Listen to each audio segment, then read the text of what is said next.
Payg'ambarimiz sollallohu alayhi vasallam o'zini ayollarga o'xshatgan erkaklarni va o'zini erkaklarga o'xshatgan ayollarni la'natlagan.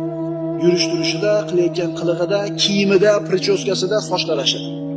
Ularni uylaringizdan chiqarib yuboringlar degan Rasululloh sollallohu alayhi vasallam. O'zini ayollarga o'xshatgan erkaklar. Endi o'zini erkaklarga o'xshatgan ayollarchi? Erkaklarning kiyimini kiyib yurgan, shim kiygan, badanlarini tortib, qomatini chiqarib turadigan, hamma avratlarini hajmi bilan shaklini aniq ko'rsatib turadigan libosni kiygan ayol mal'una, la'natlangan emasmi?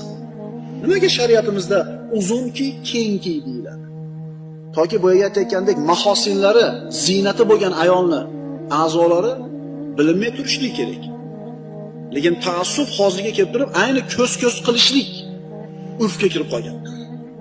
O'zini ayollarga o'xshatgan erkakni Rasululloh la'natlagandek, o'zini erkakka o'xshatgan ayolni ham Rasululloh sollallohu alayhi vasallam la'natlagan.